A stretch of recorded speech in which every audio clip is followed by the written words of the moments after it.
Okay. Good morning guys, good morning. आवाज आ रही है सबको? Yes, good morning all. Gaurav, Gayatri, Jyoti, yes, Kritika, Mahesh, Pallavi, Pratap, Rohit, Sagar, Shrihari, Sunil, Rohit. Yes guys, good morning everyone, good morning. Okay. So आज का हमारा डे 1 है गाइस, फर्स्ट डे जहां पर हम अपने ऑफिशियल ट्रेनिंग प्रोग्राम को स्टार्ट कर रहे हैं। ओके। अभी तक हमने क्या क्या कंसेप्ट डिस्कस किया है, तो आप सभी को वो सब क्लियर है? ओके। सो आज एक बार हम उनको रिवाइज करेंगे और हमारे प्रैक्टिकल इंप्लीमेंटेशन को हम स्टार्ट करेंगे। एवरीवन गाइस प्लीज ध्यान रखिए कि आप क्लास के अंदर ज्वाइन कर रहे हो। ओके। 7:35 को हमारा सेशन स्टार्ट हो जाना चाहिए। ओके, 7:35। अभी देखो, हमारा जो क्लास होता है 7:30 का हमारा क्लास टाइम है।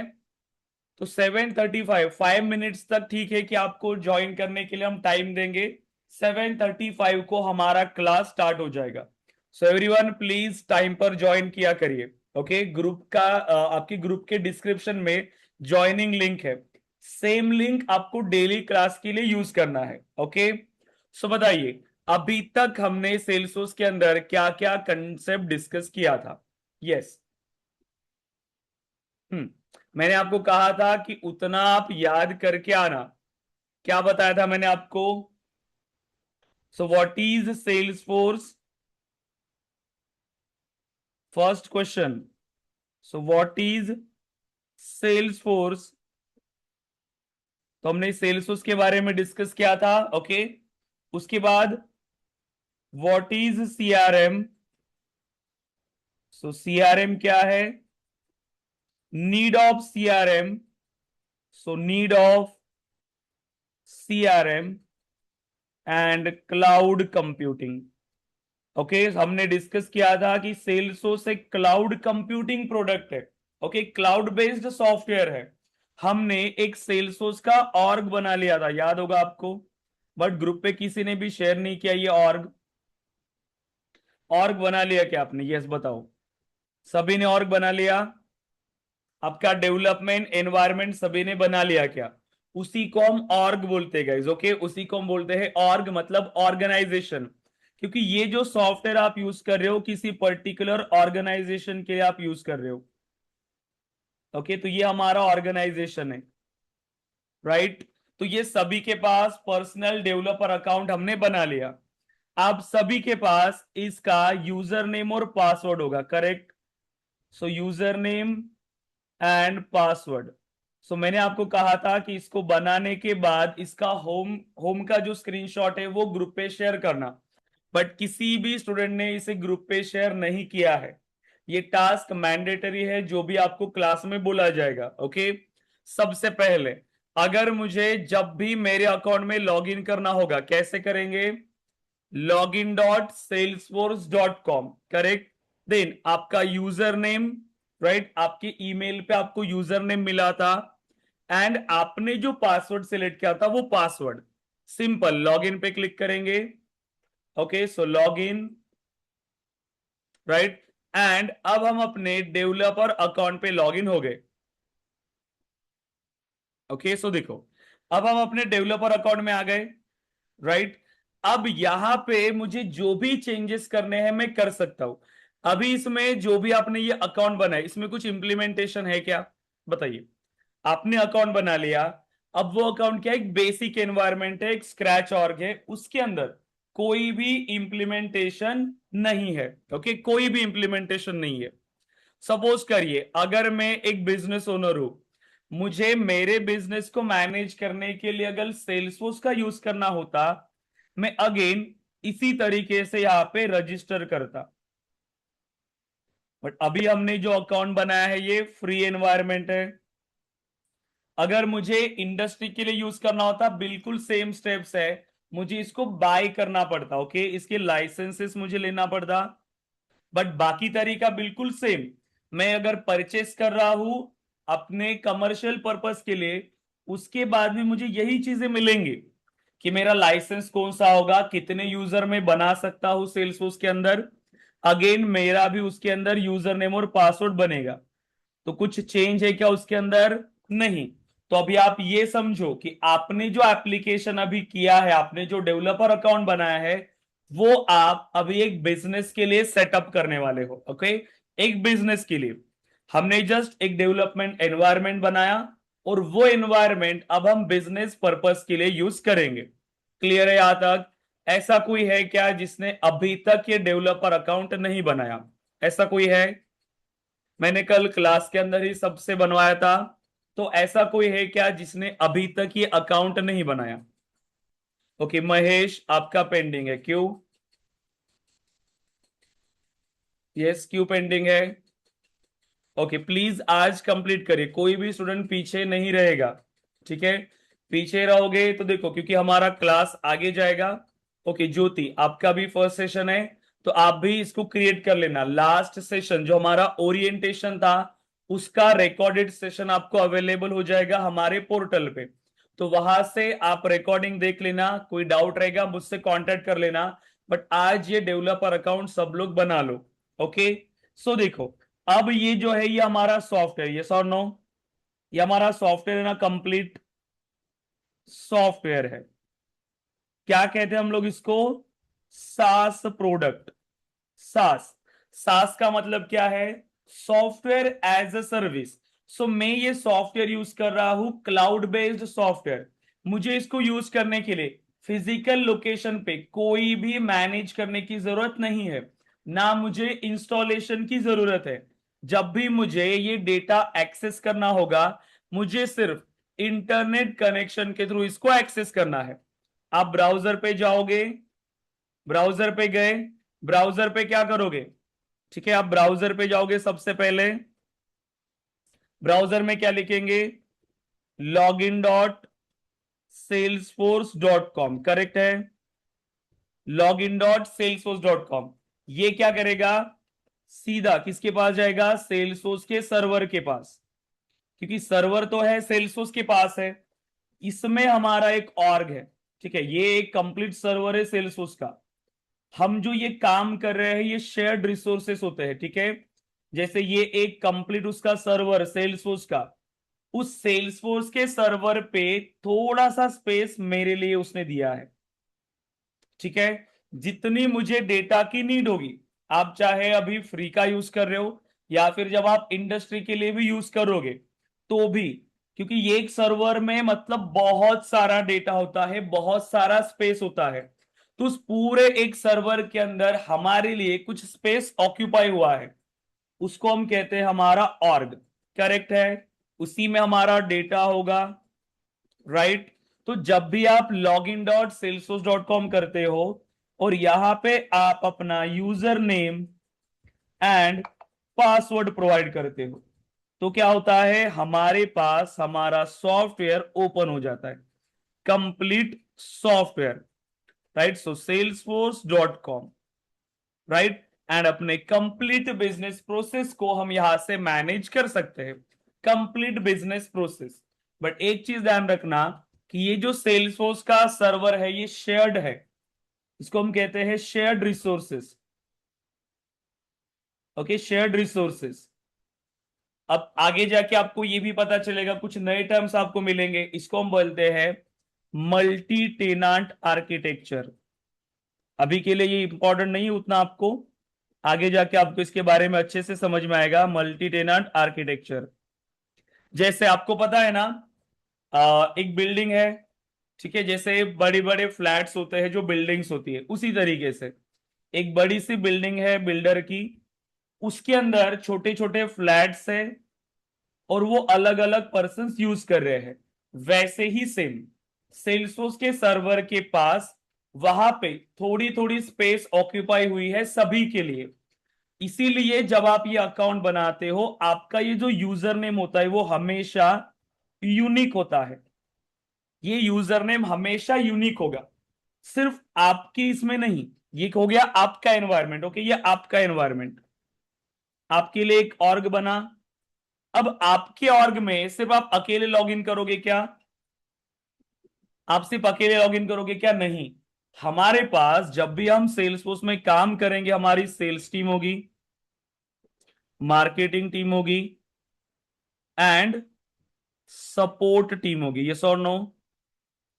हमारे टीम मेंबर्स भी होंगे ना जो हमारे साथ काम कर रहे हैं, वो भी हमारे इस एनवायरनमेंट को एक्सेस करेंगे और उनके पास भी उनका सेपरेट यूजर नेम और पासवर्ड होगा। User name and password. मतलब हमारे सेल्सफोर्स ऑर्ग के अंदर सिर्फ हम यूज नहीं कर रहे हैं, सिर्फ हम उसको लॉग इन नहीं कर रहे, हमारे जो टीम मेंबर्स है वो भी लॉग इन करेंगे। सेल्स टीम के मेंबर्स हो गए, सपोर्ट टीम के मेंबर्स हो गए, मार्केटिंग टीम के मेंबर्स, सभी जिनको भी ये डेटा की नीड होगी वो लॉग इन करेंगे। जैसे सेल्स टीम, अब सेल्स टीम का काम क्या है कि कस्टमर्स को कांटेक्ट करना, फिर फिर उनका जो स्टेटस है वो अपडेट करना।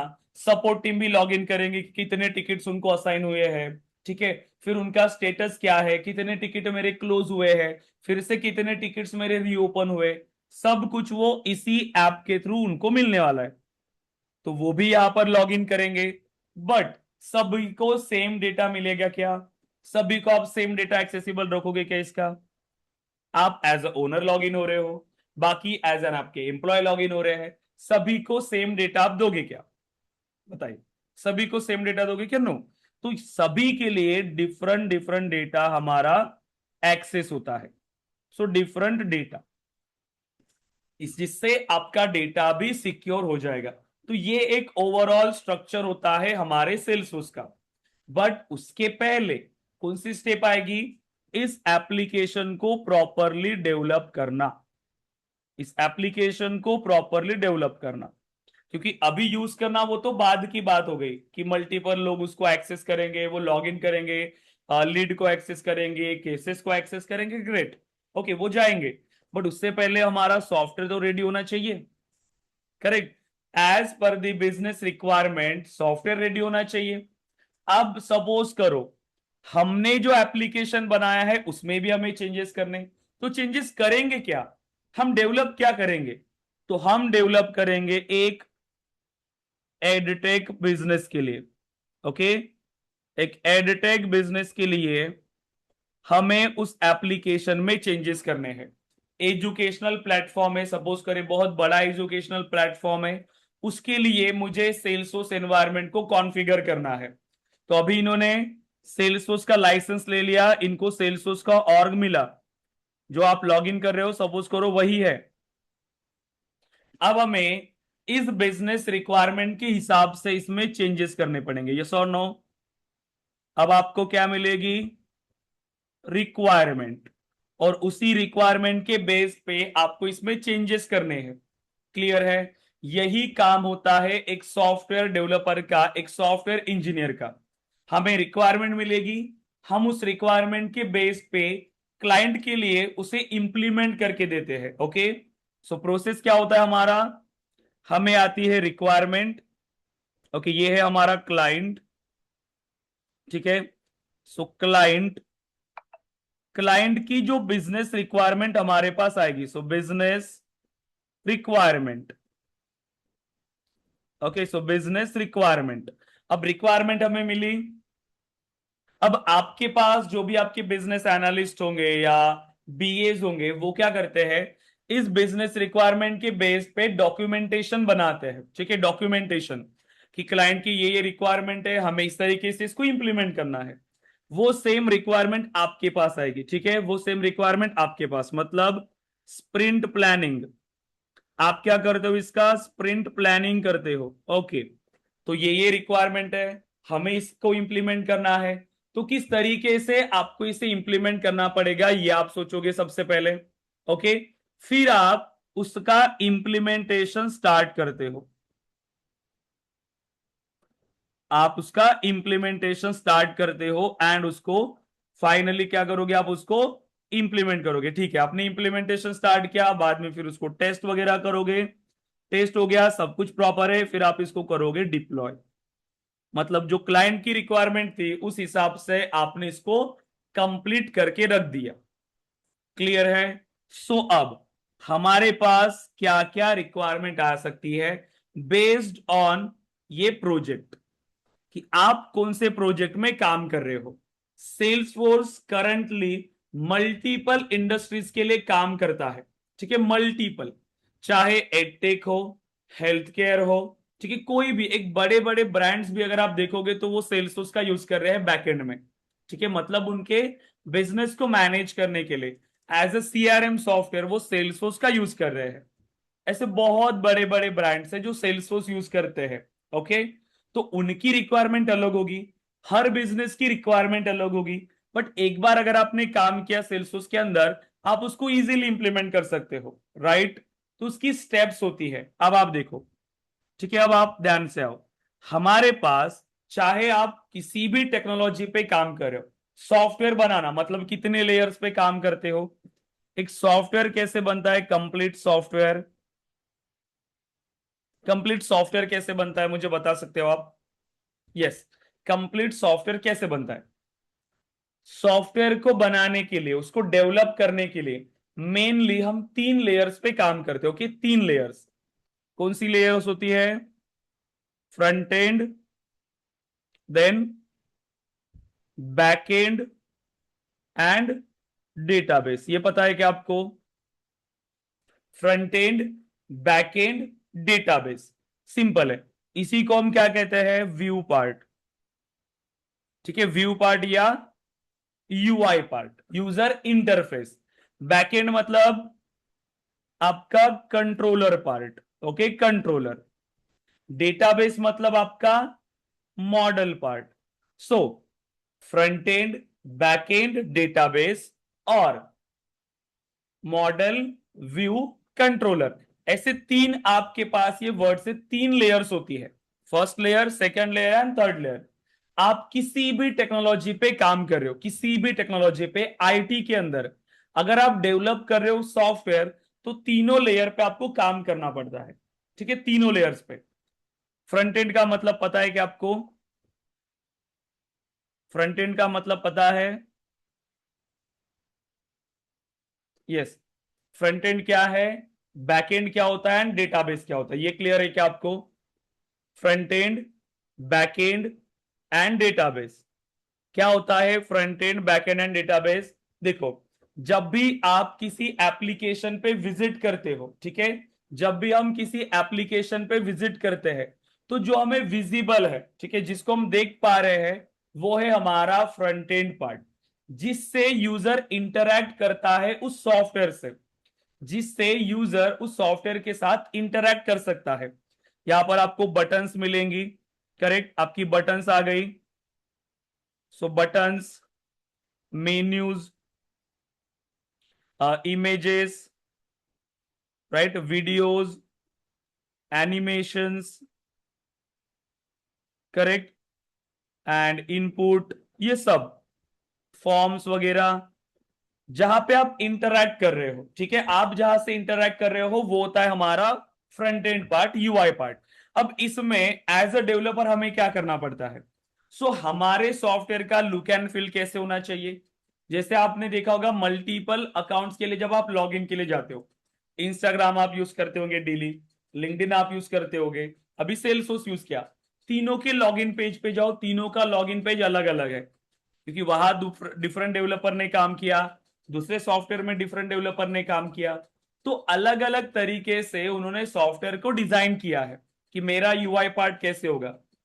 कंसेप्ट वही है कि यूजर नेम और पासवर्ड उसने एंटर करना चाहिए, बट डिजाइन कैसे होना चाहिए, लुक एंड फील कैसे होना चाहिए, ये हमें डिजाइन करना पड़ता है फ्रंट एंड के अंदर, ओके। सो फ्रंट एंड में हम प्रॉपरली डिजाइन करते हैं कि यूआई पार्ट कैसा होगा, जिससे यूजर हमारे सॉफ्टवेयर में इंटरैक्ट कर सकते हैं, ओके। इंस्टाग्राम का फीड डिजाइन हो गया, ठीक है, वहां पर लाइक की बटन कहाँ होगी, कमेंट की बटन कहाँ होगी, सेंड की बटन कहाँ होगी, मैसेजेस कहाँ होंगे, सब कुछ, ये सब क्या है? आपका यूआई पार्ट, जिससे आप इंटरैक्ट कर रहे हो, ओके। बैकएंड का मतलब क्या है? कंट्रोलर का मतलब जब आप किसी बटन पे क्लिक कर रहे हो, ठीक है, सेंड बटन पे क्लिक किया तो क्या होना चाहिए, किसी बटन पे क्लिक किया तो क्या होना चाहिए, तो जब आप इंटरैक्शन कर रहे हो और बैकएंड में कुछ एक्टिविटी परफॉर्म हो रही है, कुछ कोड एग्जीक्यूट हो रहा है, तो वो सब लॉजिक कहां पे होता है? आपके बैकएंड पार्ट के अंदर। बैकएंड में क्या होता है? Mainly business logic, business logic mainly. तो बिजनेस लॉजिक का क्या, जैसे ऑथेंटिकेशन हो गया, ठीक है, ऑथेंटिकेशन करना है हमें, वैलिडेशन हो गया, राइट, वैलिडेशन, पेमेंट्स, सब कुछ, ये सब काम कहां पे होता है, बैकएंड में। जो हमें दिखता है क्या, वो परफॉर्म होते टाइम हमें दिखता है क्या, एज अ यूजर सोचो, एज अ यूजर आप किसी एप्लीकेशन को यूज कर रहे हो, आपने उसमें पे क्लिक किया, एंटर किया, हो गया, वो पेमेंट हो रहा है बैकएंड में। कैसे हो रहा है, कैसे वो आपके बैंक को कॉल कर रहा है, कैसे वहां से डेटा आ रहा है, ये हमें दिख रहा है क्या, नहीं। हमें सिर्फ इतना पता है पेमेंट हो गया, बट ये बैकएंड में ये सारी चीजें वर्क करती है, वो होता है हमारा बैकएंड पार्ट, ओके, जिससे यूजर इंटरैक्ट नहीं करता। डेवलपर ने उसको बनाया होता है कोड को, बट एंड यूजर इसको यूज नहीं करता, वो सिर्फ फ्रंट एंड के साथ इंटरैक्ट होता है, ओके।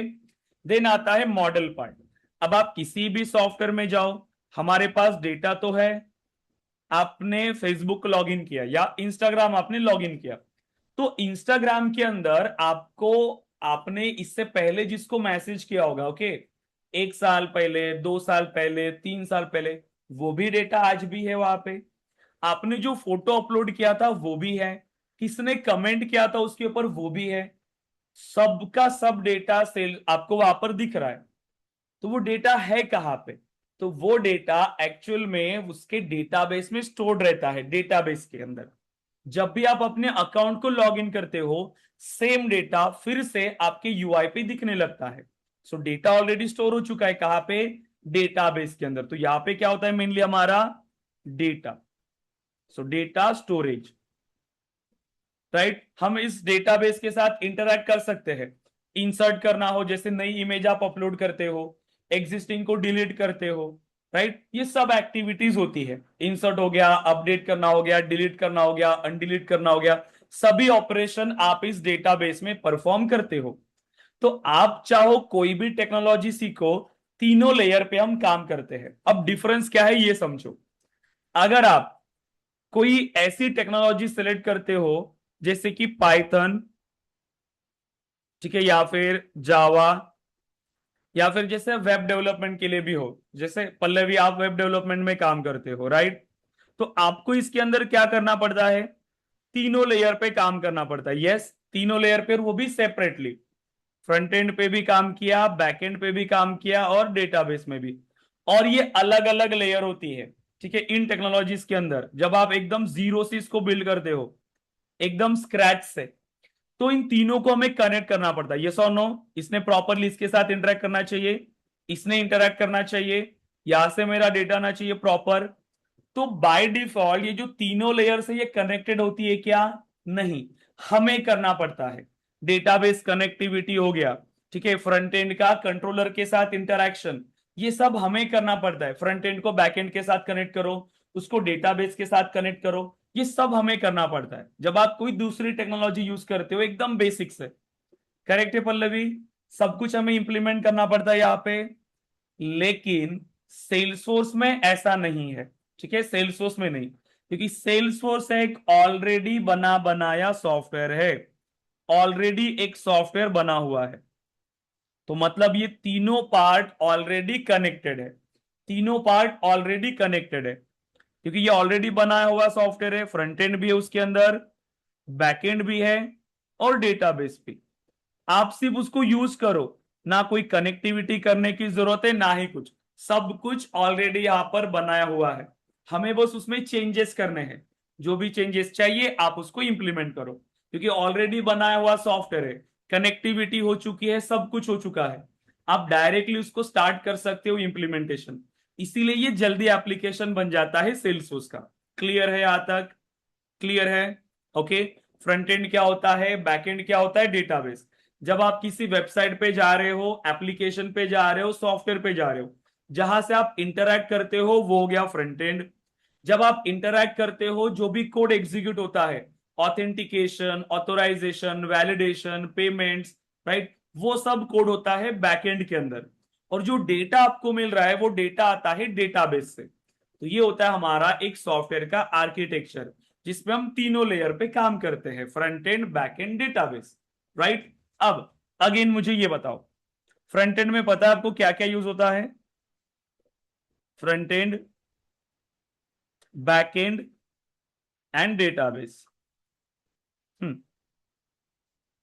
कोई बता सकता है क्या मुझे कि क्या क्या यूज होता है फ्रंट एंड की टेक्नोलॉजीज, बैक एंड की टेक्नोलॉजीज एंड डेटाबेस में क्या होता है? यस, हाँ Mahesh, HTML CSS JavaScript, correct. इसके अलावा देखो, अगर हम फ्रंट एंड की बात करें सो HTML, CSS, जावास्क्रिप्ट, अभी जो फ्रेमवर्क्स आ चुके हैं, यस बूटस्ट्रैप, अभी जो फ्रेमवर्क्स है आपने ये नाम सुने होंगे, रिएक्ट, एंगुलर, ये हो गए वेब डेवलपमेंट फ्रेमवर्क्स, मतलब आपके फ्रंट एंड के लिए आप इसको यूज करते हो, ठीक है, फ्रंट एंड डेवलपमेंट के लिए फ्रेमवर्क यूज होते हैं। बैक एंड, बैक एंड जिसमें हम लॉजिक का कोड इंप्लीमेंट करते हैं कि यूजर ने इंटरेक्ट करने के बाद क्या होना चाहिए, उसके लिए क्या लिखते हैं हम लोग, उसमें क्या चाहिए बैक एंड में, एक प्रोग्रामिंग लैंग्वेज चाहिए और उसका फ्रेमवर्क चाहिए। अगेन प्रोग्रामिंग लैंग्वेज, एग्जांपल के लिए जावा हो गया आपका, पाइथन हो गया, करेक्ट, .NET हो गया, ये आपको सीखना पड़ेगा। ओके, डेटाबेस में, डेटाबेस में माई एसक्यूएल, ओरेकल, ये हो गया आपके डेटाबेस, सिंपल है। मंगोडीबी, करेक्ट है। ये क्या है आपके front end, back end end database. जब आप इसको स्टार्ट करते हो ना, ये सब हमें सीखना पड़ता है। किसमें? बाकी टेक्नोलॉजीज के अंदर बहुत सारी चीजें होती है, सेल्सफोर्स में ये सब एक ही है। सेल्सफोर्स में देखो, मैं ये तीनों लेयर पे काम कर रहा हूं, सेल्सफोर्स में भी आप तीनों लेयर पे काम कर रहे हो, front end, back end, database, लेकिन इसमें देखो ये वर्क कैसे करता है। एक हो गया हमारा फ्रंट एंड पार्ट, एक हो गया हमारा बैक एंड पार्ट, फिर आता है हमारा डेटाबेस पार्ट, ठीक है। So front end, back end end database. So front end के अंदर जैसे हमने यहां पर कहा आपको कि सेल्सफोर्स में आप दो तरीके से इंप्लीमेंटेशन करते हो। पहला पार्ट क्या है? कॉन्फ़िगरेशन, राइट, कॉन्फ़िगरेशन, क्योंकि मुझे कुछ भी जीरो से इंप्लीमेंट करने की जरूरत नहीं है, ऑलरेडी काफी सारी चीजें इंप्लीमेंटेड है, सिर्फ मुझे उसमें चेंजेस करने हैं। तो पहला पार्ट है कॉन्फ़िगरेशन, बिना कोडिंग के, तो ऑलरेडी बनाया हुआ सॉफ्टवेयर है। तो सबसे पहले जब आप स्टार्ट करते हो डेटा मॉडलिंग से, आप स्टार्ट करते हो किससे? डेटाबेस से, क्योंकि सेल्सफोर्स एक अगेन डेटाबेस है। CRM की नीड क्या है? डेटा को स्टोर करना, फिर उस डेटा को मैनेज करना, फिर ऑटोमेशन इंप्लीमेंट करना, फिर रिपोर्ट्स बनाना, सब कुछ। तो मेन काम स्टार्ट होता है आपके डेटाबेस से, आपके डेटाबेस से, कि पहले आपको डेटा सेटअप करना पड़ेगा कि मेरी रिक्वायरमेंट जो है, मुझे क्या क्या डेटा चाहिए, वो डेटा मॉडल आप डिजाइन करते हो। फिर उसको शो कैसे करना है मुझे, कैसे उसको शो करना है, जैसे मैं स्टूडेंट का डेटा क्रिएट करने के लिए गया, वो कैसे होना चाहिए, कैसे दिखना चाहिए मुझे। लेकिन जब मैं स्टूडेंट का रिकॉर्ड फिर क्रिएट करूंगा, तो उसके बाद क्या होना चाहिए, वो हो गया आपका बैकएंड में, करेक्ट। मतलब रिकॉर्ड को स्टोर करने के लिए आप पहले क्या बनाओगे? डेटा स्टोर करने का ऑप्शन। फिर ये डेटा विजिबल कैसे होगा, उसके लिए यूआई पार्ट पे आओगे आप, यूआई कस्टमाइज करोगे। फिर इस रिकॉर्ड को जब मैं इंसर्ट करूंगा या अपडेट करूंगा या डिलीट करूंगा, तब क्या होना चाहिए, वो हो गया आपका ऑटोमेशन। तो वो होता है आपका बैकएंड में। देखो, इतनी ही फंक्शनैलिटी हमें इंप्लीमेंट करना है सेल्सफोर्स में। सिंपल है, सिंपल है, बहुत सारी चीजें। सो देखो, मैं एक बार आपको ये चीजें बता देता हूं कि बिना कोडिंग के भी आप ये कैसे करते हो। सो कॉन्फ़िगरेशन में हमारे पास अगर मुझे यूआई में चेंजेस करने हैं, तो उसके लिए आता है आपके पास UI customization. Okay, UI customization, इसमें आप क्या करते हो? पेज लेआउट्स, ठीक है। सो पेज लेआउट, देन एक ऐप बिल्डर टूल होता है हमारे पास, ऐप बिल्डर। ओके, इसमें आप बटन्स हो गया, ठीक है, बटन्स आप ऐड कर सकते हो, बहुत सारी चीजें हैं, ठीक है, ड्रैग एंड ड्रॉप ही करना है हमें, बहुत सिंपल है। बैकएंड मतलब कि मुझे अगर डेटा को वैलिडेट करना है, so validation rule without coding. Automation tools, again without coding, automation tools, लेकिन कंसेप्ट अच्छे से समझने पड़ते हैं। आपको इंटरव्यूज में काफी क्वेश्चन पूछते हैं आपके कंसेप्ट को चेक करने के लिए। ओके, डेटाबेस में डेटा मॉडलिंग का कंसेप्ट है, बिना कोडिंग के आप डायरेक्टली रिकॉर्ड्स को क्रिएट कर सकते हो, डेटा को सेटअप कर सकते हो, रिलेशनशिप अप्लाई कर सकते हो, सब कुछ बिना किसी कोडिंग के। पूरा एक डेटा मॉडल आप डिजाइन कर सकते हो इसके अंदर। ओके, अब डेटा सेटअप करना तो आपको इसी स्टेप से जाना पड़ेगा, डेटा मॉडलिंग से, ठीक है, डेटा मॉडलिंग से। डेटा आप यही से सेटअप करते हो, फिर उस डेटा को कैसे शो करना है, फिर उसमें क्या क्या ऑटोमेशन होने चाहिए वो भी आप कॉन्फ़िगरेशन से करोगे। अब जो पॉसिबल नहीं है, ठीक है, जो चीजें इसमें पॉसिबल नहीं है, उसके लिए क्या करोगे आप, डेवलपमेंट, मतलब कस्टमाइजेशन। अब देखो, तो इसमें भी जब आप यूआई को कस्टमाइज करते हो तो यहां पे भी आपको एचटीएमएल की जरूरत पड़ेगी, सीएसएस, जावास्क्रिप्ट, लेकिन बहुत बेसिक, ठीक है, बेसिक नॉलेज, क्योंकि इसी का एक फ्रेमवर्क यहां पे भी यूज होता है, ओरा एंड एलडब्ल्यूसी। और सेल्सफोर्स तो प्लान कर रहा है कि वो रिएक्ट को भी सेल्सफोर्स के अंदर अभी लाने के लिए ट्राई करेगा, रिएक्ट को, जिससे और मॉड्यूलर हम यूआई फ्रेमवर्क्स यहां पर बना पाएंगे, और कंपोनेंट्स हम यहां पर बना सकते हैं। तो थोड़ा इसके बारे में आपको अभी से पढ़ना, अगर आपके पास टाइम है तो स्टार्ट कर दो। बेसिक चीजें, वो वीडियोस देखे आपने, HTML in 1 वीडियो, मतलब 1 आवर, CSS in 1 आवर, और जावास्क्रिप्ट इन 1 आवर, ऐसे वीडियोस देखो, आपको काफी आइडिया आ जाएगा। ओके, ये हो गया हमारा front end part. Back and part के लिए, सो बैक एंड में हम जितना भी कोड करेंगे वो होता है अपेक्स प्रोग्रामिंग के अंदर। सो अपेक्स प्रोग्रामिंग, तो जितना भी हम कोड करेंगे डेवलपमेंट पार्ट में वो सिर्फ एक प्रोग्रामिंग लैंग्वेज के अंदर है, वो है अपेक्स प्रोग्रामिंग लैंग्वेज। अब जो डेटाबेस है यहाँ पे, ठीक है, डेटाबेस, डेटाबेस, अब मैंने तो ये बताया डेटा को सेटअप करना है तो पूरा यूआई से ही करते हो हम लोग, सिर्फ यूआई से। लेकिन सिर्फ जब इंटरैक्शन करना है मुझे, जब मैं कोई कोड यूज कर रहा हूं और उस टाइम पर मुझे इंटरैक्शन करना है, मैंने एक कंपोनेंट बनाया यहाँ पर, एक फ्रेमवर्क, इसमें मुझे रिकॉर्ड्स को शो करना है, तो मुझे क्वेरी करना पड़ेगा। यस, मुझे क्वेरी करना पड़ेगा बैकएंड में। ओके, बैकएंड में क्वेरी करोगे और डेटाबेस से डेटा को फेच करोगे, तो डेटाबेस से हमें डेटा मिलेगा, करेक्ट। सो डेटाबेस से डेटा मिलेगा कैसे, हमें डेटाबेस में क्वेरी करना पड़ता है। डेटाबेस के साथ अगर आप इंटरैक्शन करना चाहते हो तो हमें क्वेरी के थ्रू उसके साथ इंटरैक्शन करना होता है। उसके लिए हम इंप्लीमेंट करते हैं query languages. Okay, query language, सबसे पॉपुलर क्वेरी लैंग्वेज कौन सी है बताइए मुझे, query language, query language, Oracle के लिए, माई एसक्यूएल के लिए, यस, माई एसक्यूएल सर्वर के लिए क्या यूज करते हैं हम लोग, SQL, structured query language. Salesforce में भी सेम तरीका है, वैसा ही है, बस उसको नाम दिया है एसओक्यूएल, ठीक है, एसओक्यूएल और एसओएसएल, ठीक है, तो वही है कंसेप्ट, एसओक्यूएल हम यहां पर यूज करने वाले हैं। तो बिल्कुल सिंपल है और इसी तरीके से हमें स्टेप बाय स्टेप उसको अच्छे से इंप्लीमेंट करना है। तो फ्रंट एंड भी ऑलरेडी बनाया हुआ है, बैक एंड में हमें चेंजेस करने हैं यूआई के थ्रू, मतलब टूल्स के थ्रू या फिर कोडिंग के थ्रू। तो स्टार्ट कहां से होगा हमारा, कोई भी जो डेवलपमेंट पार्ट है वो डेटा मॉडलिंग से। सेल्सफोर्स के अंदर कहां से स्टार्ट होगा, डेटा मॉडलिंग। क्लियर हो रहा है क्या यहां तक, बताइए मुझे, क्योंकि फ्रंट एंड ऑलरेडी है यहाँ पे, जैसे मैं आ गया मुझे फ्रंट एंड भी तो ऑलरेडी दिख रहा है।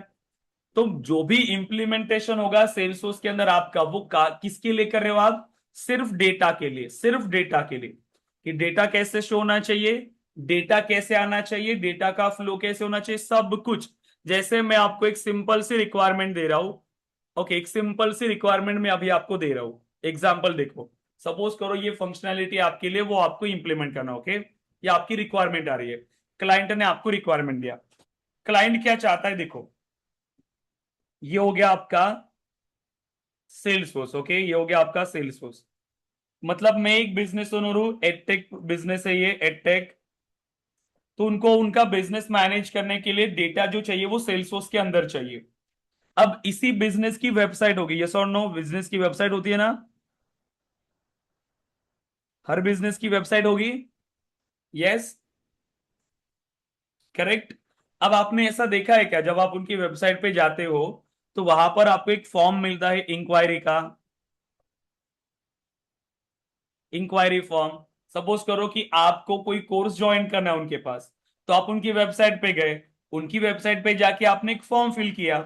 अब ये रिक्वायरमेंट क्या कहती है कि यूजर जैसे ही अपनी डिटेल यहां पर प्रोवाइड करेगा और सबमिट करेगा, सबमिट करेगा, तो वो सेम डेटा कहां पे आना चाहिए, सेल्सफोर्स के अंदर आना चाहिए। क्लियर है क्या, सेल्स सोर्स के अंदर आना चाहिए। सेम जो मैं उनकी वेबसाइट पे बना रहा हूं वही डेटा मेरे सेल्स सोर्स के अंदर आना चाहिए।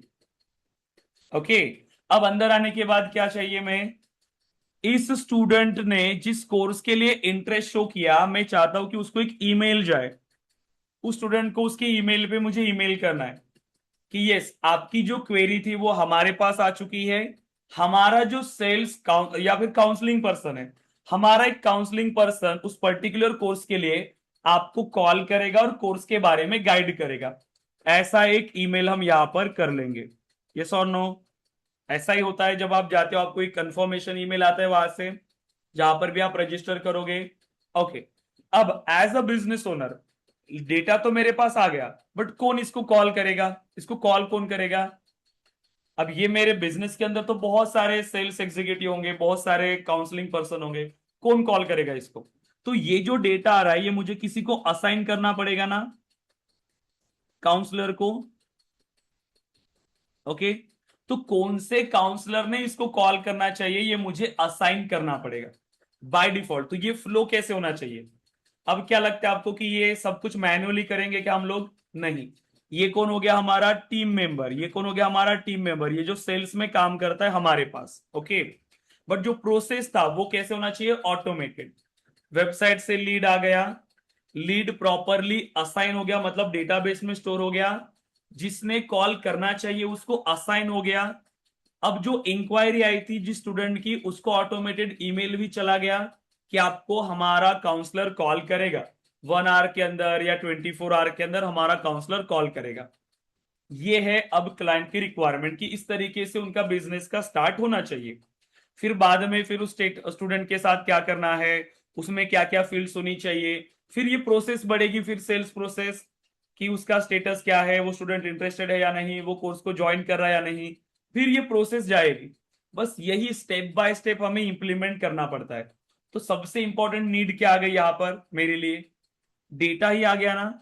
स्टूडेंट का डेटा यही मेरे लिए इंपॉर्टेंट है सबसे पहले। फिर मैं देखूंगा कि स्टूडेंट का डेटा मुझे कैसे शो करना है, फिर उस स्टूडेंट के रिकॉर्ड पे मुझे ऑटोमेशन करना है। ये और नो? लेकिन जब तक मेरे पास ये डेटा ही नहीं है, मैं कुछ कर सकता हूं क्या? मैं कुछ कर सकता हूं क्या, बताओ? जब तक मेरे पास ये स्टूडेंट का डेटा ही नहीं है मैं कुछ कर पाऊंगा क्या? नो। इसीलिए प्रोजेक्ट का जो स्टार्ट होगा हमारा हमेशा डेटा मॉडलिंग से होगा। सबसे पहले हमें डेटा मॉडल डिजाइन करना पड़ता है कि हमारे प्रोजेक्ट में क्या क्या डेटा होगा, उसका फ्लो किस तरीके से होगा। ओके, तो यहां पर हमें स्टार्ट करना होता है डेटा मॉडलिंग से। और ये रिक्वायरमेंट इंप्लीमेंट करना है ना सेल्सफोर्स में, बहुत ही कम टाइम। कितना टाइम लग सकता है इसको? अगर अच्छे से अगर आपने काम किया ना, 10 मिनट्स, 10 मिनट्स के अंदर आप ये सेम रिक्वायरमेंट यहां पर इंप्लीमेंट करते हो। ओके, आपके टाइम के लिए लेते हैं 1 आवर, 1 आवर। बट सोचो कि यही रिक्वायरमेंट अगर यूजर ने करना चाहिए था, और वो अगर एक एप्लीकेशन जीरो से बनाने के लिए गए, तो कितना टाइम लगेगा? कितना टाइम लगेगा? एक वेबसाइट है और एक दूसरा एप्लीकेशन, फिर उसको तो पूरा पहले बनाना पड़ेगा उसको, फिर इस फंक्शनैलिटी को इंप्लीमेंट करना पड़ेगा एकदम जीरो से। दो एप्लीकेशन है, ये एक एप्लीकेशन है, ये एक एप्लीकेशन। एक एप्लीकेशन का डेटा दूसरे एप्लीकेशन में आ रहा है, तो इंटीग्रेशन यूज करना पड़ता है उसको। असाइन करने के लिए फिर से कोई फंक्शनैलिटी, इसमें लॉग इन फंक्शनैलिटी कि आपके भी यूजर आपके सॉफ्टवेयर में लॉग इन हो। ये फंक्शनैलिटी कब तक वो उस एप्लीकेशन को बनाएगा, राइट? इसीलिए सेल्सफोर्स इतना पॉपुलर है। कम टाइम के अंदर आप इस एप्लीकेशन को बनाते हो, सिंपल है, करेक्ट? सो देन अब आते हैं हम लोग हमारे डेटा मॉडलिंग के ऊपर। कोई मुझे बता सकता है कि गाइज, डेटा मॉडलिंग का तो मीनिंग हमें पता है कि डेटा सेटअप करना है, बट ये डेटा होता क्या है? What is data? What is data? सबसे इंपॉर्टेंट होता है डेटा। तो ये डेटा क्या है? यस, कौन बता पाएगा मुझे what is data? Okay, information. Yes Sagar, information. Other students guys, meaningful information. Okay, correct. और ये सिंपल इंफॉर्मेशन आप बोल सकते हो। डेटा मतलब क्या? Any information. सिंपल क्या है? एनी इंफॉर्मेशन, ये आपका डेटा होता है। यस, एनी इंफॉर्मेशन, कोई भी इंफॉर्मेशन हो, ये हमारा डेटा है। सिंपल है। ओके, अब ये इंफॉर्मेशन हमें किसी भी फॉर्म में मिल सकती है। It can be A text और नंबर और ऑडियो और वीडियो और पिक्चर्स, कुछ भी। ये सब क्या है, हमारा डेटा का फॉर्मेट होता है। कोई भी टाइप का डेटा हमारे पास आ सकता है। डेटा को स्टोर कहाँ पे करते हैं हम लोग? डेटा को कहाँ स्टोर करते हैं? यस, डेटा स्टोर कहाँ होता है? Database, correct, database. सेल्सफोर्स को भी आप एक डेटाबेस कंसीडर कर सकते हो। सेल्सफोर्स भी एक डेटाबेस है, यस। वहां पे भी हम डेटा स्टोर कर रहे हैं, उसके अंदर भी डेटाबेस है सेल्सफोर्स के अंदर पूरा, यस। अब डेटाबेस का मतलब क्या होता है? What is database and why we need to store the data? सबसे इंपॉर्टेंट, हम डेटा को क्यों स्टोर कर रहे हैं इसका बारे में मुझे बताओ। क्यों स्टोर करते हैं हम लोग डेटा को? यस, क्या लगता है आपको, क्यों स्टोर करते हैं हम लोग डेटा को? इस इंटरैक्शन बताओ। Collection of data in organize manner, okay. हाँ, और डेटा को स्टोर क्यों करते हैं? User information, okay. डेटा को स्टोर क्यों करते हैं? सबसे इंपॉर्टेंट कंसेप्ट है, डेटा को स्टोर क्यों करते हैं? For reusability, okay. हम्म आपने एक वर्ड सुना है क्या? Data analysis. क्या मतलब है उसका, डेटा एनालिसिस? डेटा का सबसे इंपॉर्टेंट यूज, कि आप उस डेटा को एनालिसिस कर सकते हो। क्यों? फ्यूचर यूज के लिए। फ्यूचर यूज, हम उस डेटा के ऊपर डिसीजंस ले सकते हैं, इसीलिए डेटा हमारे लिए इंपॉर्टेंट है। राइट, सो डेटा से हम क्या करते हैं? डेटा से हम डिसीजंस ले सकते हैं, फ्यूचर में हम उस डेटा का यूज कर सकते हैं। एग्जाम्पल के लिए, अभी मेरे क्लास के अंदर कितने स्टूडेंट हैं, अब उसके अंदर आपको मार्क्स कितने हैं, तो अगर ये मेरे पास डेटा है तो मैं उससे क्या कर सकता हूं? कुछ कैलकुलेशन कर सकता हूं, ठीक है, कुछ डिसीजंस ले सकता हूं। राइट, कि आपको और प्रोग्रेस कहाँ पे करनी पड़ेगी, ठीक है, कौन से पॉइंट में आपको और ज्यादा मेहनत करना पड़ेगा, एवरेज स्टूडेंट का स्कोर कितना है, मैक्स स्कोर कितना है आपका, बहुत लोअर स्कोर कितना है। ये सब मुझे कब पता चलेगा? ये सारी चीजें जब मेरे पास आप सभी का डेटा होगा। तो डेटा सबसे इंपॉर्टेंट है हर बिजनेस के लिए, ठीक है। आप देखोगे डेटा रिलेटेड फील्ड्स इसीलिए पॉपुलर है क्योंकि डेटा इंपॉर्टेंट है। ओके, सो देन, अब जो डेटा हमने कहा वो हम स्टोर कर रहे हैं डेटाबेस के अंदर। क्यों डेटाबेस के अंदर? क्योंकि वो ऑर्गेनाइज्ड वे में हमारे पास स्टोर होना चाहिए। तो डेटाबेस का मतलब क्या है?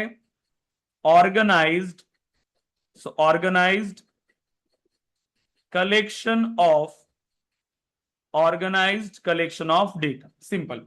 Organised collection of data, data को हम ऑर्गेनाइज्ड वे में स्टोर करते हैं, सिंपल है। पेन और पेपर लेके बैठे हैं क्या? जो भी मैं इंपॉर्टेंट पॉइंट आपको बताता हूं आप उसको नोट डाउन करते हुए चलते हो? Yes, okay, great. सब लोग पेन और पेपर लेके बैठा करिए, ताकि जो भी इंपॉर्टेंट पॉइंट है आप उसको नोट डाउन करते हुए चलेंगे, क्योंकि ये एक चीज हम 10 बार नहीं सीखने वाले, एक ही बार सीखना है, अच्छे से सीखना है। और इसी के ऊपर आपका कॉर्पोरेट लाइफ डिपेंड करने वाला है, कि आपने यहां पर अपना फाउंडेशन कितना स्ट्रांग किया, कितना आपने यहां पे मेहनत किया। आपकी मेहनत वहां दिखने वाली है जब आप इंडस्ट्री में काम करोगे। अदरवाइज ऐसे भी लोग आपको मिलेंगे जो इंडस्ट्री में है लेकिन अच्छे से काम नहीं कर पाते, ठीक है। वो हमेशा फिर टेंशन में दिखेंगे आपको, ठीक है, वो वर्कलोड उनका ज्यादा दिखेगा। क्यों? क्योंकि उनके कंसेप्ट क्लियर नहीं है, वो काम नहीं कर सकते अच्छे से, और हमेशा फिर कंपनीज के वो टारगेट में रहेंगे। जब भी कंपनी को कुछ रिस्ट्रक्चरिंग करना होगा पहले वो उनको फायर किया जाएगा।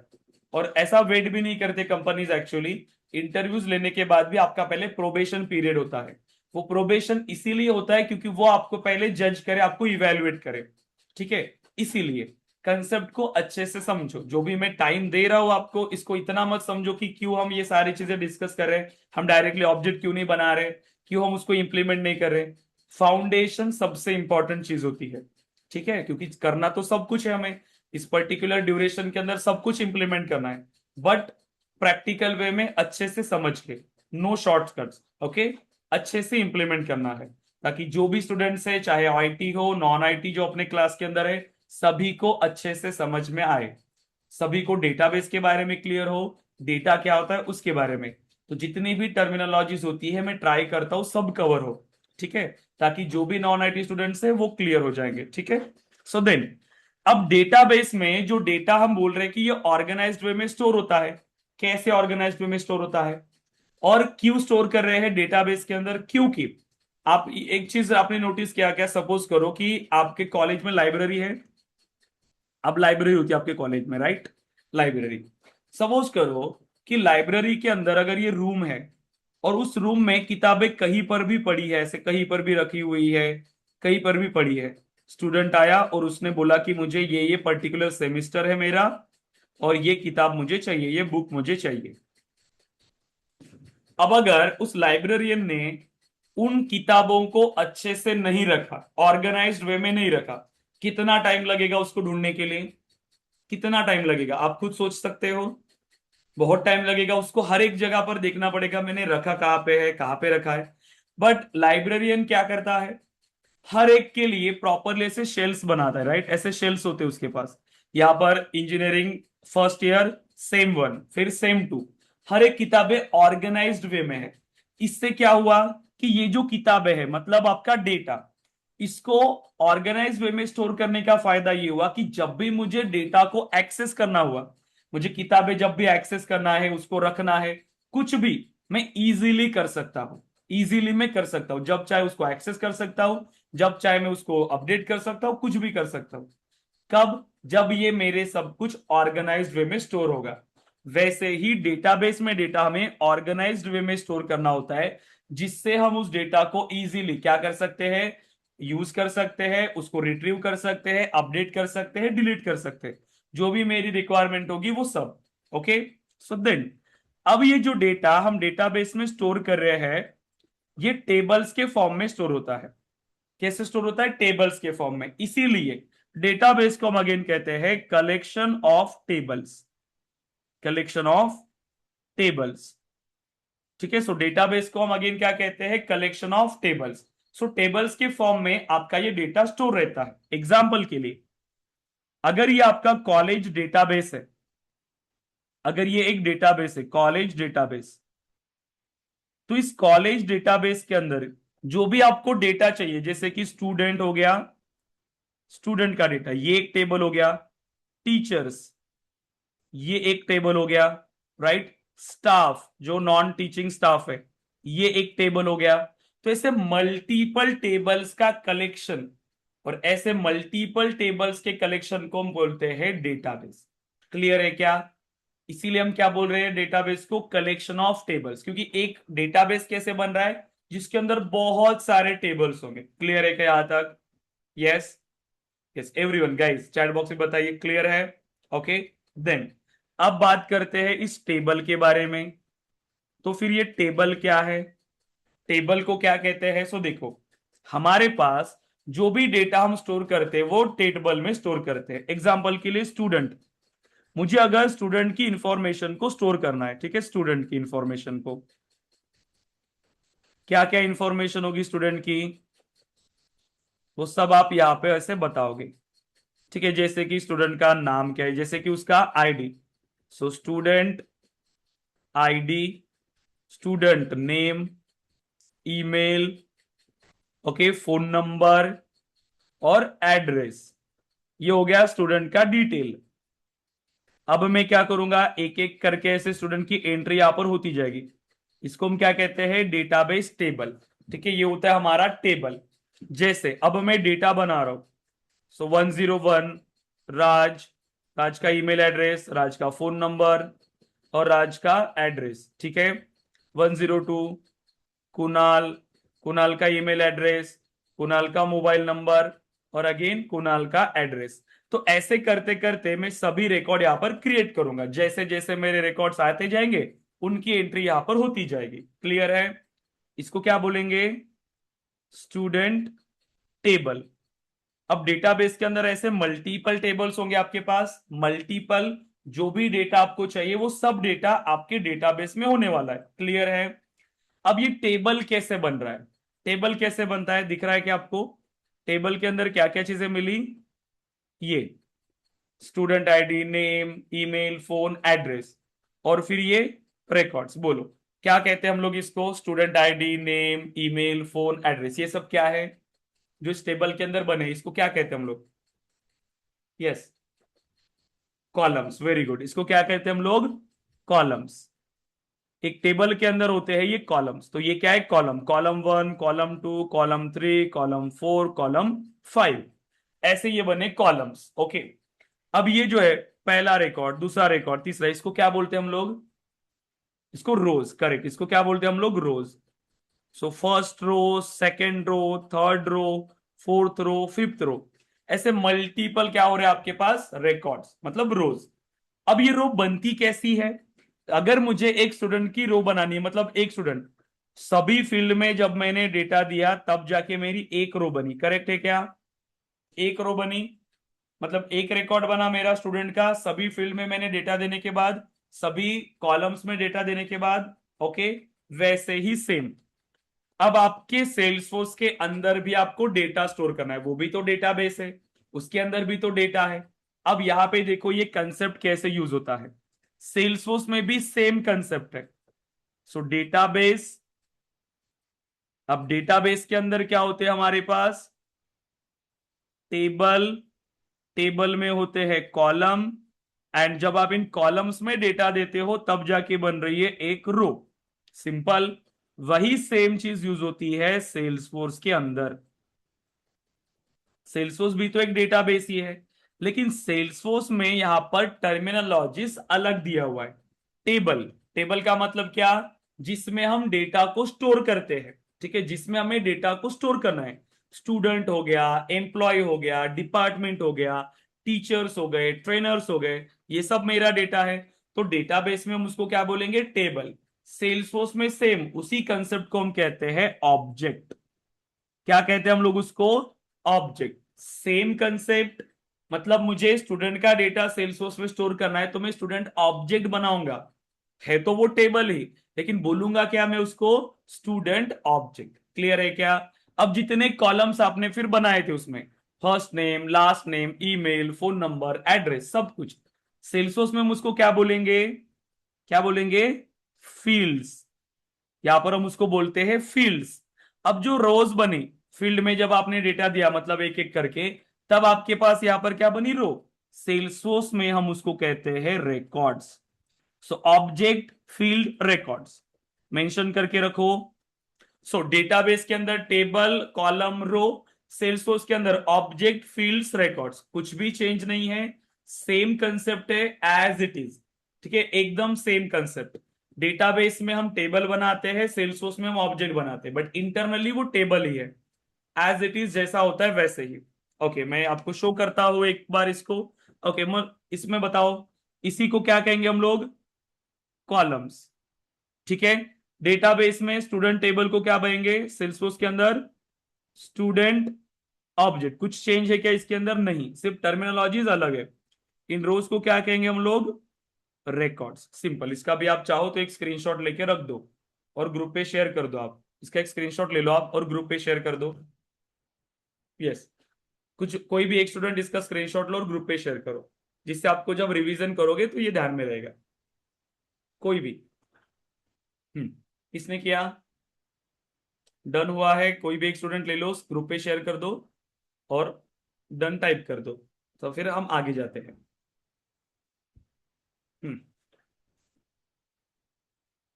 डन।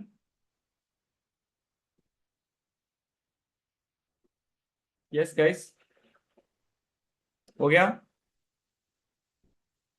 ओके, सो देन अब इसके बाद सेम कंसेप्ट। अब सेल्सफोर्स में देखो, अब हमें अगर मुझे यहाँ पे डेटा क्रिएट करना है तो हमें ऑब्जेक्ट बनाना पड़ेगा। सेल्सफोर्स में आप अगर स्टार्टिंग में आ रहे हो तो यहां पर देखो, मुझे बिजनेस में कॉमन होता है, जैसे मैंने आपको कहा सेल्सफोर्स में जो डेटा होगा लीड का डेटा, वो डेटा मुझे चाहिए लीड का। तो जैसे आप लीड पे आओगे, लीड का डेटा है, डेटा स्टोर करने के लिए क्या बनाते हैं हम लोग?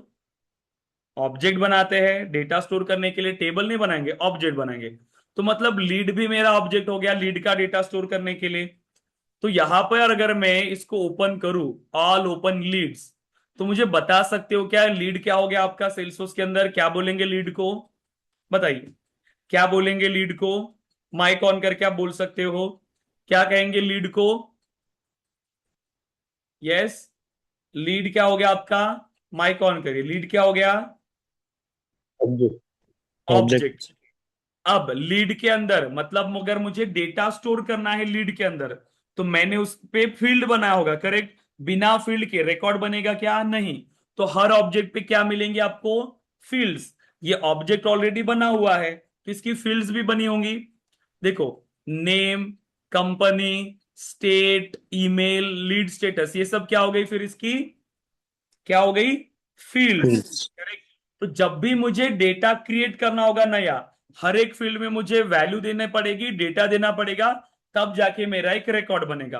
तो जब मैं न्यू बटन पे क्लिक करता हूं, तो जितनी फील्ड उस ऑब्जेक्ट पे बनी है वो सब मेरे पास आ रही है। देखो, first name salutation, first name, last name, company, सब कुछ। और जब मैं इसमें डेटा दूंगा और मैं इसको सेव करूंगा तो मेरा रिकॉर्ड यहाँ पे बन जाएगा। सो देखो, ये सब मेरे क्या है? ये रिकॉर्ड्स है। देखो, ये सब क्या है? मेरे records. So object, fields, records, simple है concept. Object, field, records. Clear है क्या यहाँ तक? यस, यहां तक क्लियर है क्या? मुझे ये बताओ। एक फंडामेंटल आपके क्लियर हो गए कि कैसे एक सॉफ्टवेयर वर्क करता है। और चाहे आप कोई भी टेक्नोलॉजी पे काम कर रहे हो, इसी तरीके से सब प्रोसेस होगा। टर्मिनोलॉजीज अलग हो सकती है, कंसेप्ट यहाँ पर वही रहेगा। ठीक है, उसका इंप्लीमेंटेशन अलग तरीके से कर सकते हैं।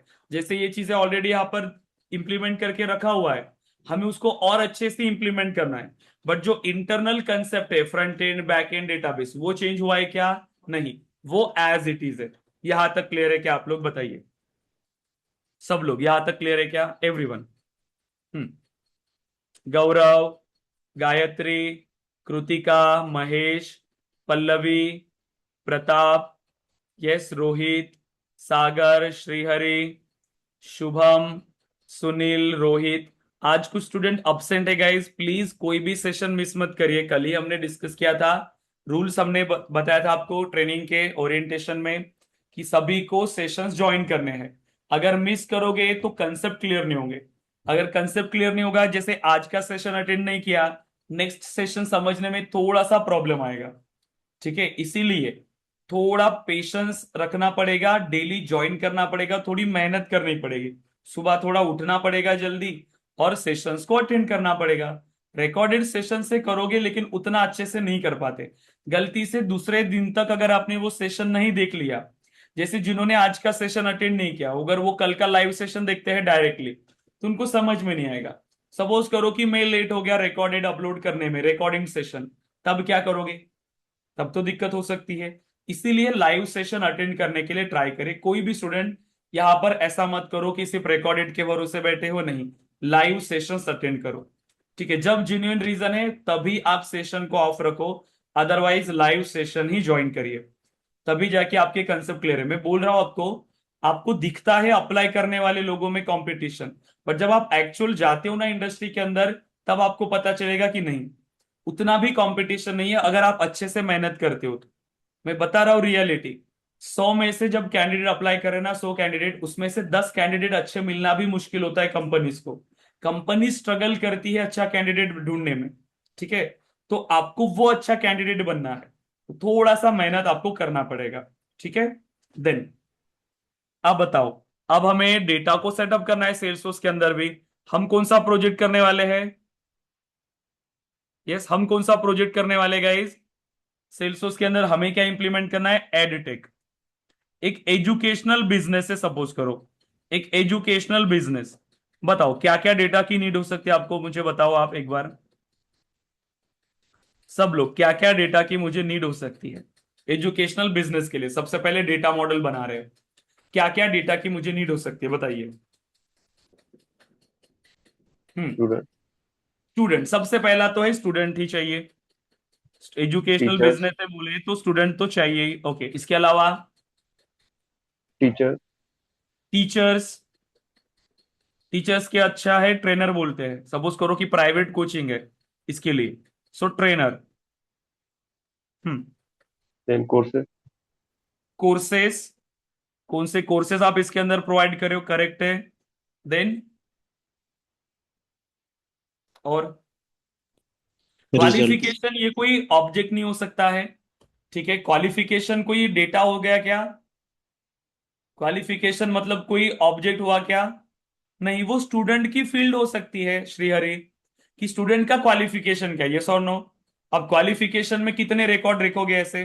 क्वालिफिकेशन एक ऑब्जेक्ट हो सकता है क्या, एक टेबल हो सकता है क्या क्वालिफिकेशन का? नहीं, स्टूडेंट ऑब्जेक्ट के अंदर वो एक फील्ड हो सकती है, राइट। ओके, हाँ बोलो और। हम्म। और ओके महेश, फीस, फीस हो सकता है, फीस का, सभी स्टूडेंट की फीस की, फीस क्या है स्टूडेंट की, वो डेटा मेरे पास हो सकता है अलग अलग सभी का, क्योंकि अलग अलग इंस्टॉलमेंट में भी अगर दे रहे हैं तो वो भी डेटा रहेगा मेरे पास। तो इंस्टॉलमेंट, फीस ना कहते हुए हम उसको बोलेंगे इंस्टॉलमेंट, स्टूडेंट का जो इंस्टॉलमेंट है वो रखेंगे, ठीक है। हाँ, अटेंडेंस। इसके अलावा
सर आपका ऑडियो नहीं आ रहा है।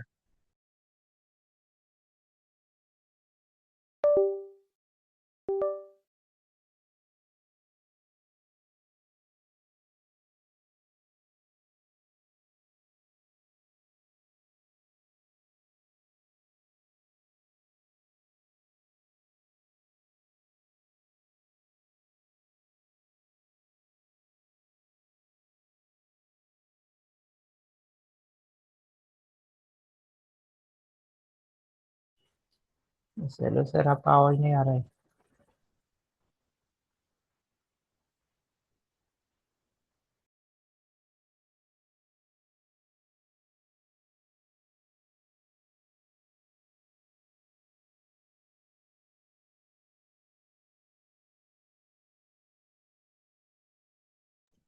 नहीं सर।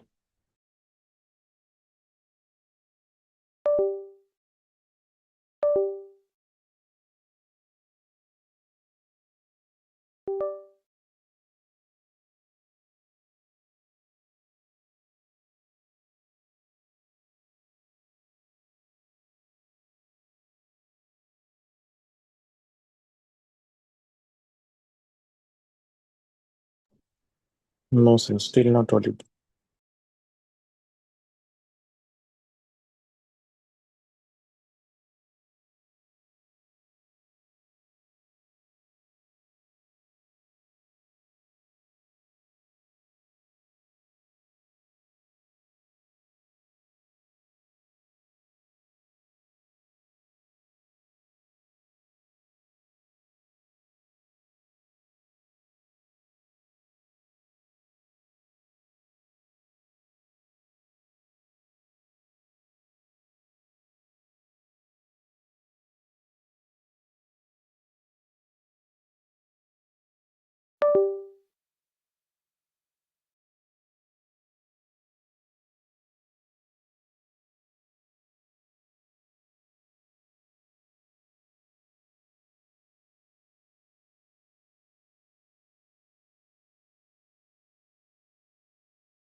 हेलो सर, आवाज नहीं आ रहा है आपका।